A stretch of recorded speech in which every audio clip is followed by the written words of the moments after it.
but it'll be gone tomorrow, so it would be good. I'll take any questions at this time.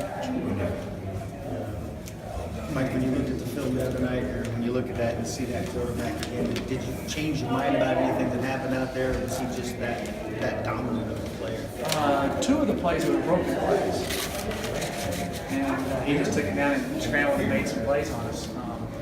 And then 2 plays we had stopped in his tracks, and he changed direction and missed a tackle. We were folding to them, pursuing. So he made some really good plays. Yeah, there's some things we definitely got to fix, but a few of them, it was just he made really good plays, and we missed an open field tackle here, and he was off and running. So just go from there. One of the themes in the postgame was that you guys had to bond together and not point fingers. Have you seen that from your team since Saturday? Yeah, they've been doing that all along, been seeing that, and they've been working hard, staying positive. Mike, your offense had 5 drives for 75 yards, and another one for 85 yards. Is that the consistency that you were looking for? Yeah, they did a good job. They offense did a good job, gave us some opportunities to definitely win the football game, so I thought that they did well. We kind of the only thing that really hurt us was some penalties here and there, and some of those penalties that we got called on were judgment calls. So they get called sometimes they don't. Like I always say, they come your way, they go against you, they go with you.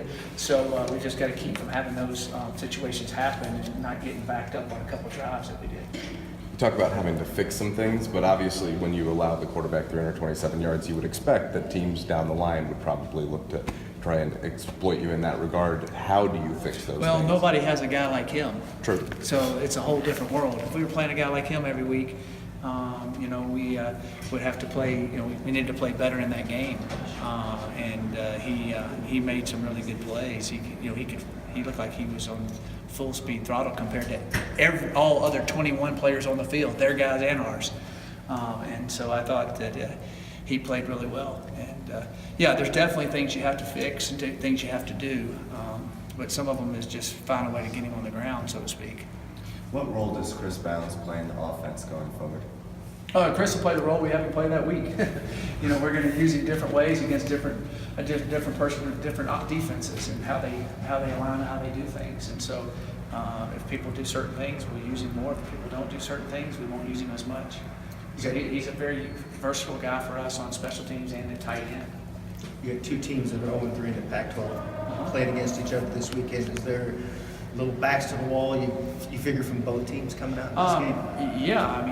Yeah, every Pac-12 game is extremely important, and Pac-12 game on the road is always really tough, and so I know they'll be psyched up to play, and so will our guys. And they did some good things against USC last week on the road, and USC's a very talented football team, and they've kind of gotten some of their guys back. They've gotten 22 back. I think they'll get 34 back. Those are offensive weapons that are really good players, and so we've got to be ready to stop them. Defensively, they're playing a lot better than they did early in the year, and so they've improved in that side. So I see an improved football team from the first couple of weeks of the season for sure. Like, given the talents of Shea and Steven, I think a lot of people expected a lot of big plays from those 2 guys this season. Why have they not been able to really connect with each other? Well, the other night they made a couple good plays that were right there. One hit the dude in the helmet, I think, and then we've just overshot a couple, and then a couple of times we've been open and not been able to get it off. That type of thing. It's just kind of hit and miss, and they'll connect. They'll connect. From a coaching perspective, how do you make sure one single player doesn't have that type of impact again? Tackling. Honestly, tackling. Bo Bichette seemed like he finally got some progress on the ground. Did you see some good things out of him? Yeah, Bo has been doing well in practice and was able to get a few more runs because we were able to sustain some drives. He made some good runs. The first play that he came in, I was like, "Dang, he slipped." And then I watched it on film.